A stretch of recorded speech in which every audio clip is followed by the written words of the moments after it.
que la fuerza más importante de un movimiento no es la cantidad de personas, ni siquiera, no sé, las huelgas de hambre, marchas. La fuerza más importante de un movimiento son las ideas, son la capacidad de producir ideas y de producir teoría. Y esa es una fuerza muy potente que hay en mujeres creando. A mí me molesta mucho que se focalice, la María. No, acaba de irse Heidi Hill, que está ofreciendo una ruta crítica, que es un esfuerzo teórico de democratizar los conocimientos del derecho. Se acaba de ir Paola Gutiérrez, que ha publicado una metodología feminista de atención de los casos de violencia machista, que es un conocimiento teórico de construir una metodología diferente de atención de los casos. Y ahora estoy con una compañera a quien respeto muchísimo, que es hoy, este año, la gestora cultural de la Virgen de los Deseos. Vamos a hablar de su tesis de licenciatura, es una tesis que acaba de defender a la Universidad de San Simón y es una tesis defendida con excelencia. Quiero que los compañeros tomen nota de que es muy importante invitar tesistas que estén defendiendo tesis que tengan peso por el tema. Entonces, Claudia Lazarte, que está aquí conmigo, ha defendido una tesis que se llama El Carnaval Invisible, la fiesta que no se ve. Bienvenida, Claudia, felicidades de antemano por tu reciente defensa. Sí, por fin. Pero sobre todo por la tesis, ¿no? Porque mucha gente hace la tesis, ya cumpliré de una vez. Les haré una tesis sobre la pata de la mosca, ¿no? Tesis muy convencionales, sin aporte teórico. Tengo entendido que tú eres orureña. Sí. ¿De qué hablas en la tesis? Básicamente, como orureña, hablo del carnaval de Oruro, pero no como se habla, ¿no? Dentro de todo el recorrido que se ha hecho previo a la tesis, porque previo a la tesis se ha hecho un recorrido bibliográfico, todo habla sobre la danza, ¿no? El carnaval, lo visible, pero en realidad yo he partido de mi orureñidad, porque básicamente desde que he nacido he visto el carnaval, pero viendo un lugar que no se ha visto antes, porque no hay bibliografía alguna, y tiene que ver con las cofradías, autodenominadas cofradías, que son un grupo de mujeres que se dedican a un poco tener legitimidad de voz, digamos, porque, bueno, todos saben que para estar en el carnaval tú tienes que pagar, para bailar hay que pagar, no es un espacio abierto como se ha creado, asumo, ¿no? Quien quería bailar estaba ahí y listo, bailaba. Ahora uno tiene que pagar como en cualquier otro lugar, uno paga, pero estas mujeres no, ¿no? Entonces, un poco a mí me llamaba la atención y para eso me servía la sociología, para darle como una respuesta a eso. ¿Qué hace un grupo de mujeres que trabajan conjuntamente? Además, un poco basándose en la idea del Chechahuarmi, somos las esposas, digamos, de las autoridades, podemos estar aquí, tener legitimidad, tener voto, manejar dinero, poco de recursos, no es demasiado, pero sí se maneja.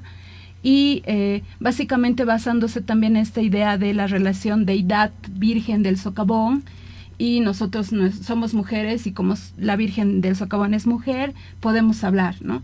Entonces, me llamaba la atención. ¿Y cómo le llama a una feminista la atención formas de legitimidad, la esposa de, o la, digamos, la proyección carnal de la virtualidad de la Virgen, que son dos legitimidades patriarcales sistémicas, ¿no es cierto? ¿Por qué a una feminista le llaman la atención esas legitimidades? Por otra cosa que quería comprobar, ¿no? Yo he partido de una idea de que la fiesta es una... He partido de una idea y he llegado a otra. Y creo que esa es un poco la base de la investigación en todas partes. Yo he partido de la idea de que, bueno, al ser un tiempo pequeño el carnaval, al ser caótico, al tener como el encuentro entre personas, es un caos. Y al ser un caos es subversivo. Pero en un espacio subversivo, que se supone, y de ese lado como feminista me encuentro, pero además para hablar como desde mi orureñidad, desde mi yo mujer y desde mi primera palabra, digamos, desde lo que yo vivo, porque todo el tiempo nos están metiendo el carnaval en Oruro, o sea, no vemos otra cosa. Culturalmente el 90% es, yo como gestora lo digo así, toda la plata se va al carnaval, digamos. Entonces, ¿cómo es posible que en un espacio así hay un espacio de esta manera, ¿no? Entonces, como feminista era importante, porque además está la figura de la mujer. Y la figura de la mujer me llamaba la atención en esa medida. ¿Cómo es posible que estas mujeres, qué lugar ocupaban, qué prácticas hacían y qué rituales se reinventaban para darle respuesta y además darle respuesta a qué, ¿no? Y eso ha dado como varios elementos, porque en realidad yo no creo en las investigaciones demasiado grandes. Yo creo que los microespacios son elementos que uno tiene que observar para que te den elementos que puedan reflejar la realidad y que además uno puede manejar, porque tampoco es que se tienen recursos ni nada. Entonces, en esa medida era importante esto, porque a mí me llamaba la atención, así, si la fiesta es un caos, y yo como feminista lo sé, ¿por qué aquí nos vienen a controlar estas señoras, digamos? ¿No? Entonces, en esa medida responde a eso esta tesis, y en esa medida da varias respuestas interesantes. A ver, vamos a volver a recordar con todo lo que nos acaba de decir la Claudia, que mi cabeza está como un tambor, porque es interesante. Cuando escuchas ideas interesantes, esas ideas lo que hacen es abrirte nuevos espacios de pensamiento. El carnaval invisible, la fiesta que no se ve. Qué cosa más hermosa. El título es muy bello. Sí. Bueno, ahora dinos, ¿qué has encontrado? He encontrado primero la violencia, básicamente, ¿no? El Carnaval de Oruro es un espacio violento, pero evidentemente tiene que ver con el hecho que te acosan y todo eso, o sea, que puede darse situaciones de violencia concreta, eso sí. Pero yo he ido un poquito más allá. Eso es lo más obvio, digamos, sí. Eso es lo que se ve, sí, precisamente, exacto. No lo que no se ve. Entonces, dos cosas me han parecido importantes que es importante recalcar. La primera es que aparentemente, digamos, hay como este encubrimiento, ¿no? Este encubrimiento a partir de lo que se enmascara a través de la Virgen y a través de esta relación Virgen-Mujer, digamos. Entonces, primero, he visto, ¿no?, esta relación histórica de Oruro, por ejemplo, no es una ciudad que haya tenido pueblos indígenas previo al Incario, ¿no? Es una ciudad que básicamente todo el terreno era un lugar donde se hacían celebraciones, era un cementerio. Entonces siempre ha estado ahí la figura de la mujer en torno a las deidades, pero que después del Incario hay un proceso de ruptura y es concreto, y eso se puede ver y lo puede comprobar quien lea la historia, el mito de la Virgen, que antes era ñusta y que luego la Iglesia Católica la vuelve virgen. Y la es copta. el mismo, sí, la coptan, y es el mismo mito, solamente que por parte de Dios y por parte del sol. Pero esa ruptura incaria inicial me parece interesante. Cuando ya llega la colonización, todo eso viene, está la figura ahí de la Virgen del Socavón como defensora del pueblo y bla, bla, bla, bla, bla, pero básicamente la mujer en su figura pública es relegada, no está y no baila. Entonces hasta 1970 es que vuelve a bailar, seguramente por toda la oleada del indianismo, pero en 1980 aparecen estas compañeras, estas mujeres que vienen a hacer estas cofrades que llevan a la Virgen, además se visten de blanco, además se cubren completamente el cuerpo, además incluso hablan de velo, pureza. ¿no? Sí, sí. Ahora más fuerte todavía, porque cuando he hecho, la tesis la he debido hacer hace 3 años y he hecho el recogimiento de datos, pero ahora es mucho más fuerte. Entonces, en ese proceso me llamaba la atención históricamente qué ha pasado. Entonces, una de las cosas es que primero, en 1970 entra la mujer, baila, pero ese baile que tiene que ver después de del proceso de neoliberalización del Carnaval de Oruro, cuando se vuelve legítimo por la UNESCO y empieza a vender, la mujer entra en ese lugar de objeto de venta. Entonces, la mujer que es visible y la mujer que no puede hablar pero puede mostrar su cuerpo es la cosificada sexualmente, por un lado. Y en ese sentido hay una violencia invisible porque hay mujeres que pueden estar. Las otras se cubren con el manto, con la ropa, y son estas mujeres que no son visibles, pero que hacen ese proceso de blanqueamiento. Pero más bien son visibles, porque son la autoridad que entra por delante de las fraternidades. Pero para eso, pero no desde un discurso, no pueden hablar. Esa es la palabra en primera persona, no puede estar. Porque, claro, evidentemente hay esta parte visible que parece que ocupan un lugar, pero ese lugar es un espectro. ¿Por qué?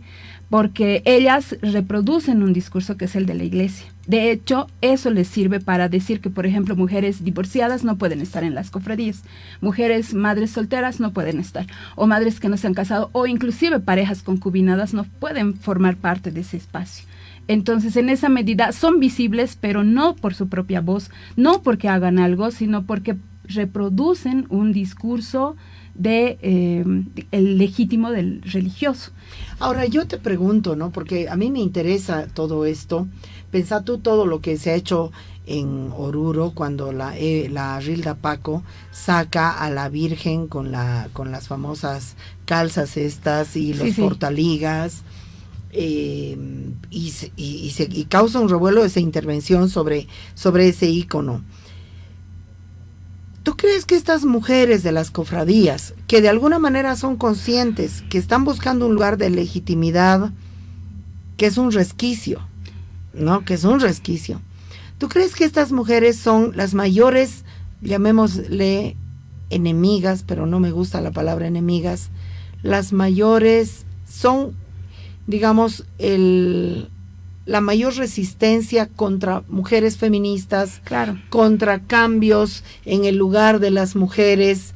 Son mujeres dispuestas a hostigar, por ejemplo, a una Rilda Paco, a hostigar a mujeres creando, a hostigar cualquier cambio que las mujeres queramos hacer en la sociedad. Claro, porque en realidad ellas, por eso es que decía que la violencia es mucho más compleja que solo que me van a golpear, digamos. Porque estas mujeres, a través del discurso que reproducen, primero, son instrumento también de cosificación del poder. Ellas no dicen nada, solamente reproducen, y en esa medida son un instrumento de agobio para otras mujeres que quieren liberarse, porque básicamente ellas, aunque ellas dicen racionalmente, no, nosotros, además es todo a través de la fe, ¿no? La fe, la Virgen, la religión, todo está cubierto, tienen que hacer caso. Aunque pareciera que ellas no se meten, ¿no? Y ellas toman decisiones y además están cerca de las personas que toman decisiones. Y ellas son un instrumento nomás, porque haciendo la comparativa, no hay personas en la administración del carnaval que sean mujeres. Las mujeres están relegadas a un lugar de la cofradía, y en los sectores que deciden y manejan el dinero no hay. De hecho, toda la AFO no tiene. La única persona que yo he podido entrevistar era la encargada de las cofradías generales, digamos, que es la única que tenía un lugar, pero nada más. Entonces, son esas mujeres, de hecho, esa es la segunda parte de la tesis. En la segunda parte de la tesis se habla de otro tipo de violencia que tiene que ver ya con el proceso de mestizaje. El discurso del Carnaval de Oruro habla de un proceso integral, de integración más bien. Es una integración entre símbolos que se ha unificado y que de alguna manera ha creado nuevas símbolos, digamos. Pero en realidad lo que yo planteo desde esta tesis es que en realidad no ha sido así, que más bien ha sido un proceso de imposición, un proceso primero de territorio, porque ha habido en el 52 entra a bailar el hijo del gerente de la Patiño Mides, conforma un espacio en la Diablada, no le gusta, después de 2 años se sale, conforma otro conjunto, y ese es el conjunto que se ocupa de racionalizar la coreografía, estilizar, y además crea también esta condición de cofradía, ¿no? Estos 2 conjuntos más pudientes de clase media alta son los que conforman la cofradía, generan conjuntos aparte, y a partir de eso dan una estética diferente también al carnaval y buscan la legitimación del Estado, primero como capital folclórica de Bolivia y luego con lo de la UNESCO. Y por eso que yo digo que estas mujeres son las que retienen el cambio, porque esto termina de pasar con la conformación de la cofradía en 1982, ¿no? Donde además aparecen esta cofradía que le quita el espacio a todo lo que es los mineros, los proletarios que ocupaban este espacio en el conjunto, les quitan el espacio y se posesionan. Entonces, para mí, desde la investigación y desde lo que se ha visto, es este proceso primero de quitarte el espacio, de ponerlo, de integrarlo, de copiarlo, de imponer y luego hacer ese proceso de blanqueamiento en la medida que vas votando a la gente.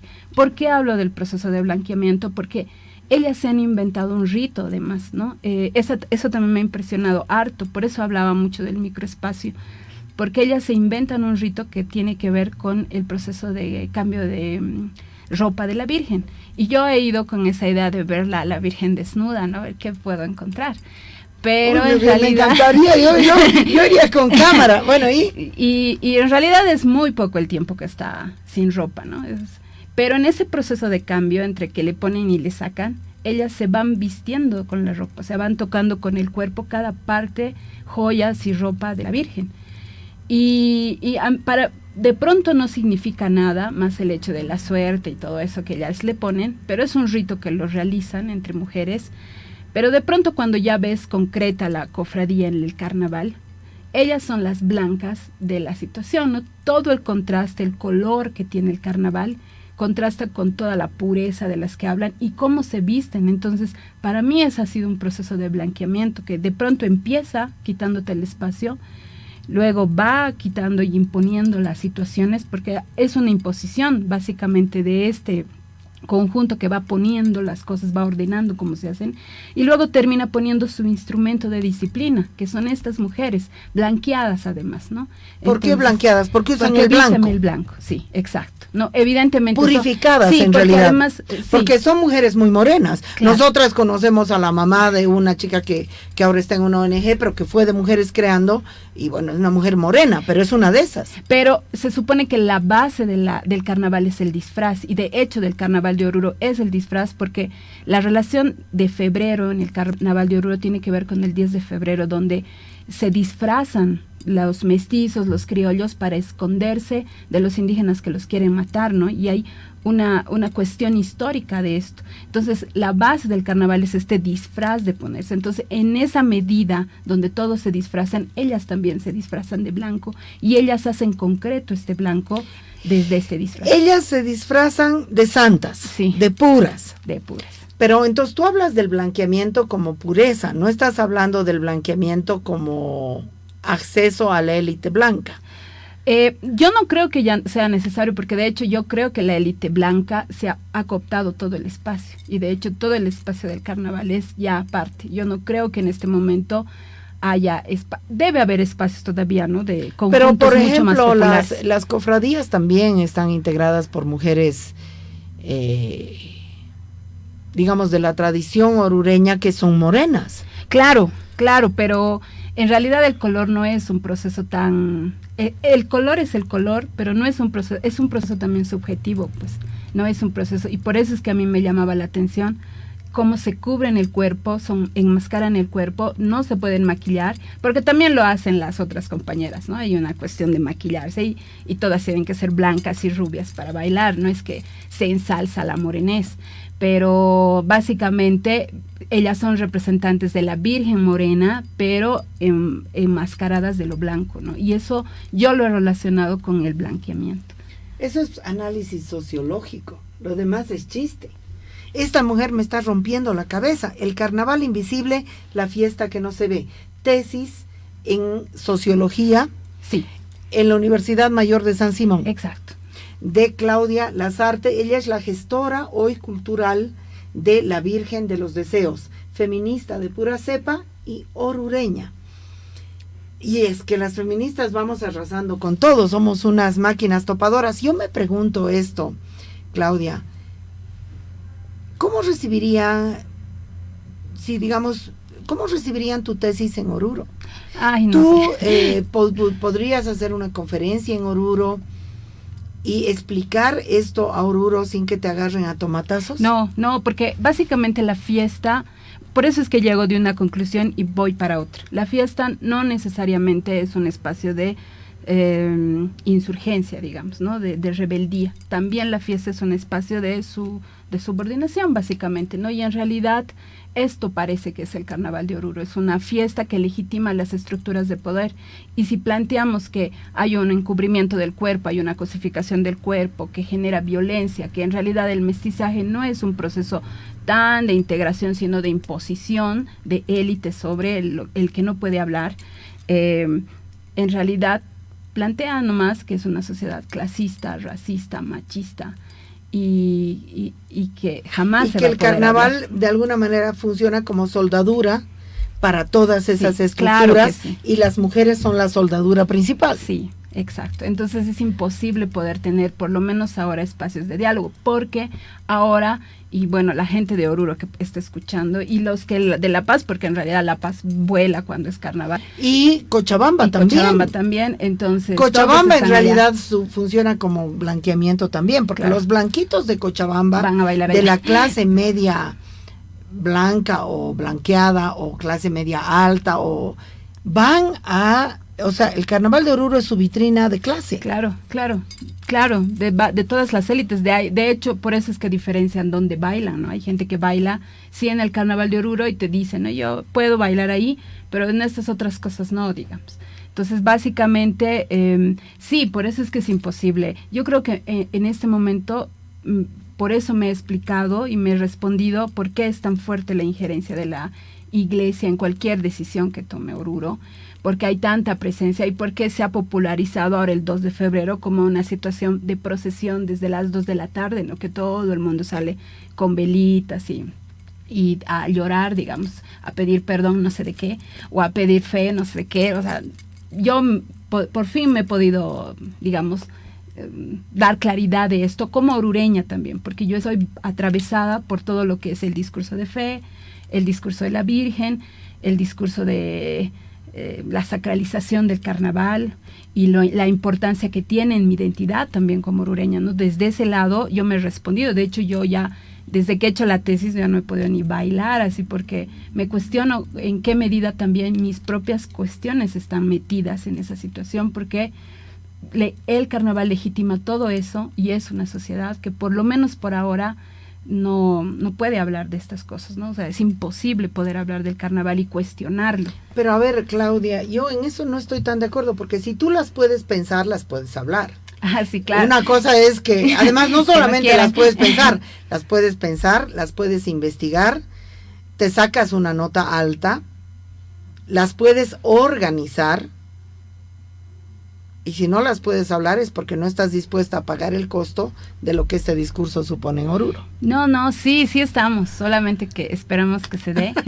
Y bueno, que si seguramente nos van a declarar persona no grata, por eso hay que hacerlo.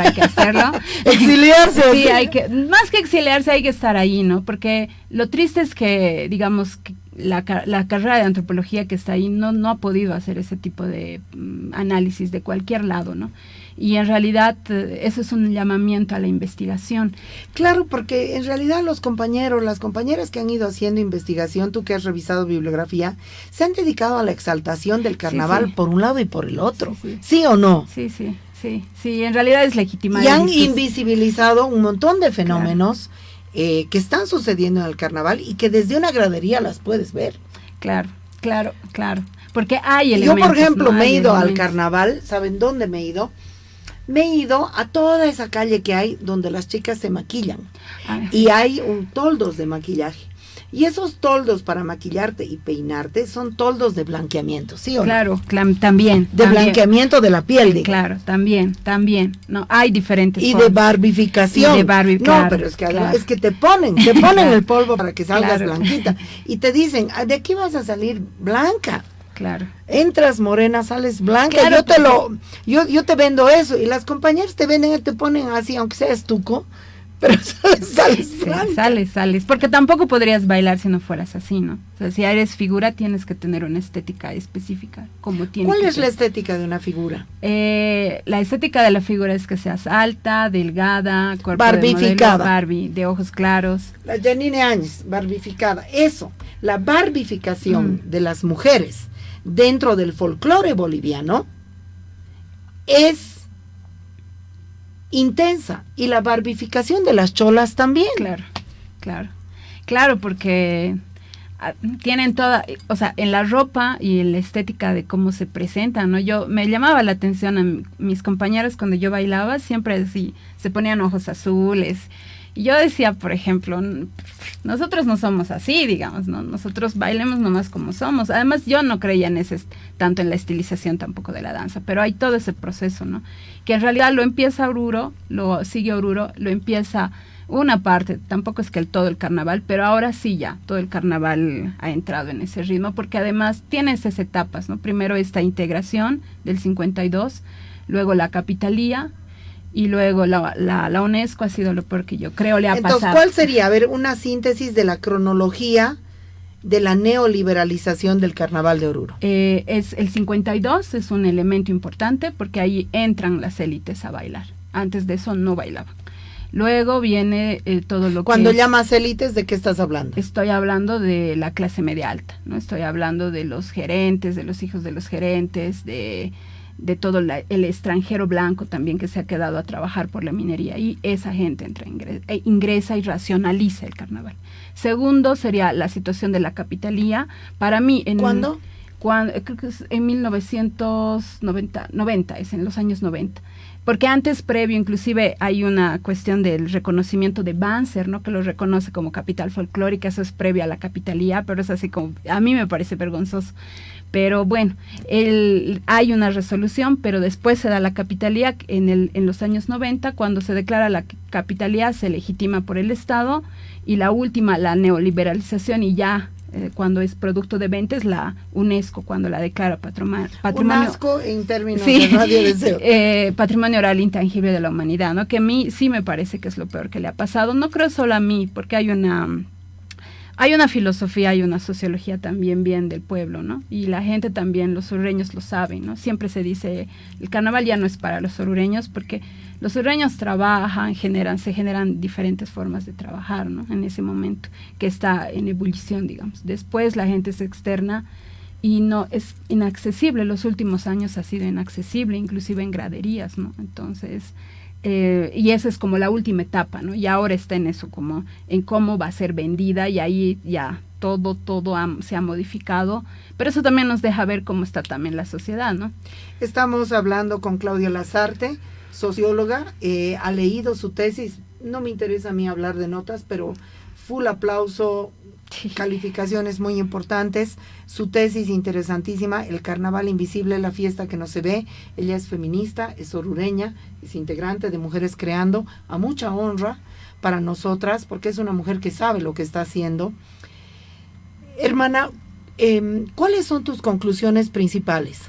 Primero, que básicamente el Carnaval de Oruro es un elemento de violencia clara y de violencia invisible, que la mujer está violentada y cosificada no solamente desde lo visible, desde el cuerpo, sino desde su voz. No puede hablar, solo puede reproducir un discurso.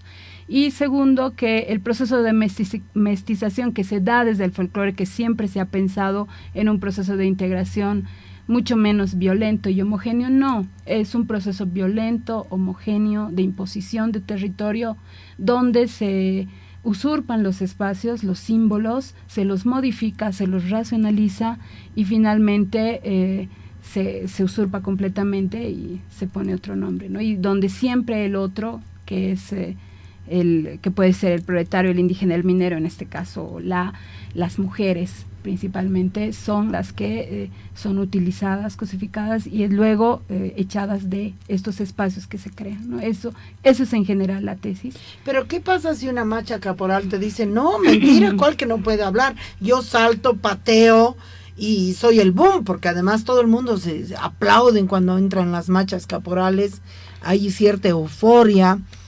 ¿No hay ruptura ahí? ¿No hay? No, porque en realidad esa es la figura visible. Por eso es que se plantea el carnaval invisible, porque eso es lo visible, eso es lo que vemos. Parece que ahí está hasta esa palabra del empoderamiento, ¿no? Que por eso también las mujeres están ahí en el lugar, digamos, de donde estaban los pasantes y todo, digamos. Pero en lo real, en la administración, las mujeres no tienen ni voz ni voto, y para eso es tan simple como ver la estructura de administración del carnaval. En la estructura de administración del carnaval, ni en ningún conjunto hay una representante mujer. Hay una persona que se ocupe de la economía o de elementos importantes de un conjunto o del mismo carnaval que sea mujer y que tome decisiones, digamos. O sea, como figura, como bailarina, para que te aplaudan estás bien, pero en los otros elementos donde toca repensar no están, donde cuando se discute no está. Y además, si estuvieran, tampoco sería garantía de nada. No, que por ahora no. ¿Qué es lo que ahora siempre digo, también, ¿no? Es decir, la presencia biológica de una mujer no garantiza nada, ni en la policía, ni en la justicia, ni en las directivas de las organizaciones, ni en nada. Es decir, la presencia biológica de una mujer puede ser peor, puede servir para soldar las estructuras patriarcales y de alguna manera presentarlas como más sólidas todavía, ¿no? Estamos con Claudia Lasarte, el Carnaval Invisible, la fiesta que no se ve, a través del análisis de un lugar muy especial, ¿no? Que son las mujeres. De las cofradías bueno, yo le he puesto cofradías de la Candelaria, ya deben nombrarse así, esas veces todavía se decían cofradías, yo le he puesto de la Candelaria porque básicamente son para ella, ¿no? Ellas hablan básicamente de ella y se asumen hijas directas, ¿no? De la Candelaria, sí, ¿qué de la Virgen ¿qué es Morena? esa mole de estuco horrible? Sí, básicamente. Que además tampoco es morena ya. No. Porque es una mole blanca. No es morena, por eso es que es el encrache. Y su carita, y la carita de esa mole blanca es una carita totalmente occidental. Claro, es, por eso yo no entendía mucho de dónde sacaban la Virgen Morena. No tiene pómulos, no tiene una boca prominente, no tiene una nariz aguileña, tiene una nariz de muñequita. Claro. Y con lo que es blanca y con las estrellitas, pues no sé qué Candelaria será esa. Sí, no es de hecho morena ni es tan indígena como parece, ¿no? Como dicen que es, porque no es, pero... cuando les conviene es indígena y cuando les conviene es blanca. En realidad es indígena en la medida del mito, porque sí, digamos, míticamente, antes de eso ha habido un mito que primero ha sido la ñusta, ¿no? Y sí, o sea, supongo que en esa medida tal vez le han dado esa condición porque era la ñusta que han transformado a virgen. Y antes de eso el mito, ¿cuál habrá sido? Asumo que la Pachamama, pero no hay registros. Pero la construcción de la Virgen en Oruro, de la gran escultura de la pues Virgen, es la un proceso de blanqueamiento. Claro. Cuidado con lo que quiere hacer el Arias en La Paz con el Jesús del Gran Poder. Cuidado con lo que quiere hacer el Arias, porque el Arias es un fascista que está sabiendo lo que está haciendo, y Banzer, cuando declara la capitalía y se alía con las fiestas folclóricas, también en el Gran Poder de La Paz, no es que estaba haciendo algo que era inconsciente o que no sabía lo que estaba haciendo. No, pues no. De hecho, el Estado ha ingresado a través de las élites. El Estado no ingresaba, ni la élite ni el Estado, porque no era reconocido por el Estado y les valía. Y en esa medida era libre, porque uno podía hacer lo que quería y punto. Pero entran las élites y el Estado absorbe eso precisamente para cooptarlo, pero también para utilizarlo en la medida que la popularidad puede facilitar o ayudar a la política, ¿no? Entonces, evidentemente, sí, todo eso está inmiscuido. Bueno, Claudia, a mí me parece una tesis muy interesante. Yo sí creo que debería discutirse esto en Oruro. Sí creo que debería esto dar a luz un cuaderno de análisis que podríamos publicarlo y venderlo en el pleno carnaval. A mí me encantaría, yo voy de ambulante donde quieran, miren la mierda que es esto. A ver, no sé, lo podríamos editar, no en ese sentido, no la mierda que es, sino miren la estructura invisible de este carnaval. Claro, no que es un poco lo que no un poco, es lo que tu tesis sí está planteando, el carnaval invisible, las estructuras invisibles de poder, de conservadurismo. ¿Tú crees, haciendo este análisis, que los feminismos tienen algún sentido, por ejemplo, en Oruro? por Claro. ejemplo, en la sociedad boliviana? Claro, necesariamente. Yo creo que son válvulas de escape, ¿no? O sea, en realidad el feminismo debería poder responder estas cosas, debería poder, evidentemente tiene que responder elementos bien visibles como la violencia, porque no es casual también el índice de violencia y de feminicidios que hay en Oruro. Y eso también tendría que responder el feminismo, ¿no? Las mujeres que están allá. Pero estas cosas, la violencia no es un proceso que aparece, es un proceso que está en todas partes y que se alimenta de otros elementos que nosotros no vemos de manera visible y que somos parte de. Entonces, yo creo que es una obligación como feminista mirar estos elementos y poder dar respuesta.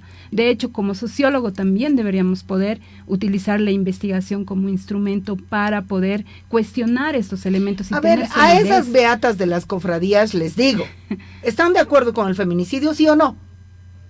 Porque el lugar que están jugando en Oruro pareciera que legitima todas las violencias machistas que hay en la sociedad. Entonces, cuando maten a sus hijas, no vengan a llorar, porque la Virgen no les va a hacer el milagro de la justicia. No, pues no es tan fácil. Así nomás de crudo y así nomás de jodido.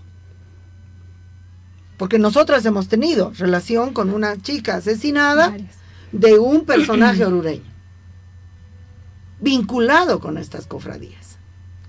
O sea, la violencia no es que sale de ninguna parte. Hay unas estructuras que la legitiman, claro, y que además de alguna manera la incuban.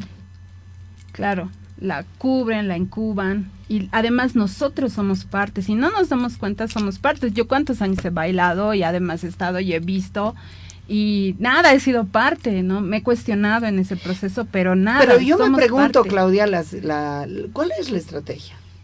¿Denunciar y cuestionar? ¿Bailar y romper bailando? ¿Exiliarte de una estructura social? Porque en Oruro todo empieza y termina en el carnaval.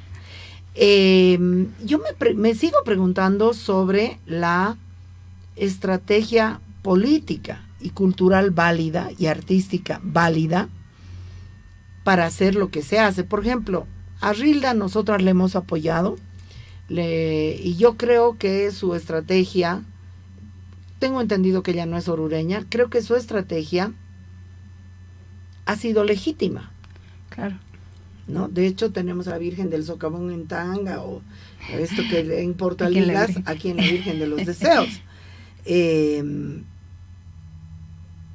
¿Es válido lo que ha hecho la Rilda? ¿Es una estrategia interesante? ¿Hay que buscar otras estrategias? No, sí, yo creo que es válido, ¿no? Cualquier expresión de rebeldía es válida. Pero yo creo que hay que tener siempre elementos para darle continuidad a este proceso. De hecho, sí, yo creo que hay que estar ahí bailando también y poniendo el cuero para recomponer este espacio, también para robarles el espacio, ¿no? Porque al final es un espacio de todos, ¿por qué tendría que ser solo de algunos? Entonces yo creo que sí hay que estar, pero la Asociación de Conjuntos Folclóricos es súper disciplinaria, ¿no? Yo tengo entendido, por ejemplo, que los ecologistas y las ecologistas han querido echar mano del Carnaval de Oruro porque se ha vuelto una plataforma nacional. Ahí se sacrifican muchos animales, ¿no? Parece que últimamente menos, pero yo medio que no les creo. Y la Asociación de Conjuntos Folclóricos les ha prohibido a una comparsa que quería entrar con temas animalistas, les ha prohibido entrar. Claro, porque todo ya está controlado, pues, precisamente por eso cuando yo hablo de 1980, que termina de cerrarse con la cofradía, todo esto se cierra completamente el control, todo está controlado, quién baila, quién. De hecho, ahorita, por ejemplo, no puedes tú ir a fundar un nuevo conjunto y querer bailar. La gente que está bailando en el Carnaval de Oruro se anexa a los conjuntos que ya están, porque no pueden crear más, no quieren crear más. Hay número, hay una forma de bailar, hay una forma de hacer las cosas. Todo eso está rígidamente hecho, pero como bailarines también, como parte de las personas que están, sí, yo creo que hay que abrir un espacio, porque también uno puede criticar desde afuera, ¿no? Pero otra cosa es estar ahí y asumirlo. Es lo que quería decirte, es decir, cuando tú y tu orureñidad es una potencia política gigante. porque la que supuestamente tiene derecho de hablar eres tú. Claro. Supuestan, porque tú has mamado la leche Todos del los carnaval. días. Todos los días. Entonces, tú tienes derecho de hablar. Yo supuestamente no tengo derecho de hablar, que pasa mucho con el regionalismo en Bolivia, con el localismo, ¿no? En Santa Cruz no tiene derecho de hablar quien no ha mamado de no sé qué. En Oruro no sé qué. Entonces, tu orureñidad te da la legitimidad para mandarles a la mierda. Sí, sí. Por lo menos para que me escuchen y pueda mandarles a la mierda bien, digamos. Porque después sí, siempre pasa por eso. Pasa porque tú estás viniendo a interrumpirnos, ¿no? Entonces, yo sí con este discurso también era un poco esa la idea, ¿no? ¿Has Decirles hecho, en tu tesis has incluido imágenes? Porque aquí estamos hablando, todo el tiempo que me has hablado tú, yo he tenido imágenes en la cabeza, ¿no? ¿Has hecho un trabajo de imágenes? Sí, se ha hecho en realidad es una cuestión de observación participante, se ha hecho un recorrido y la mayoría de las cosas que en realidad son las procesiones, el espacio donde están. ¿Has capturado imágenes? Sí, pero hay cosas como los rituales donde no se puede, ¿no? Entonces. El cambio de ropa de la Virgen y todo. No, sí. ¿No? Entonces, pero bueno, si tienes las imágenes, yo me comprometo contigo aquí públicamente a que si te animas hacer una exiliada de Oruro, podríamos publicar tu trabajo en una versión pequeña, como para que la gente realmente la lea, porque yo sé que las tesis, como les gustan a los profesores, es un suicidio, porque son tesis muy, muy voluminosas. Si no es suficientemente voluminosa, la tesis te aplazan, parece que te calificaran el número de páginas y no la profundidad del pensamiento. Entonces, en formato de tesis no. Claro. Porque no funciona, no sirve. Pero en un formato diferente, a mí me encantaría que podamos publicar. Sí, le estoy alimentando con tu libro último que has sacado. La quiero alimentar en una parte histórica de lo que es el sistema género, que no existe, digamos, y que en realidad antes de eso yo no tenía alguna claridad, ¿no? Y leyendo el libro me he dado cuenta que sería importante acomodarlo. Y hay algunas otras cositas que quiero ajustar que en realidad yo me he dado cuenta cuando ya estaba en la defensa. ¿Carnaval 2022? Sí. ¿Lo sacamos? Sí, como promesa. Ya. Yo voy a vender contigo. Ya, okay. A las graderías. Bueno, así nos gusta la vida. Un día vamos a ir a intervenir las defensorías de la niñez y al día siguiente vamos a ir a intervenir al Carnaval de Oruro. ¿Por qué? Porque no tenemos nada mejor que hacer que ser felices. Gracias, sí, pues, Claudia, por existir. A vos, María, gracias por ser un lugar para poder hablar también, para poder discutir ideas y animar a la gente también a seguir investigando, ¿no? La investigación tiene que ser una trinchera de lucha también, que nos permita descubrir estas cosas. No es la investigación tu tesis, ¿no? La investigación es un instrumento de lucha también y eso es importante. Yo lo he visto así y a mí me ha apasionado, por eso es que han salido estas cosas tan raras del carnaval. Sí. Muy interesantes. Perfecto. Bueno, conmigo hasta el lunes, porque me estoy yendo a la Feria del Libro en Santa Cruz, a joder, por supuesto, y voy a estar el lunes de retorno. Gracias, Rufo, gracias a todo el equipo.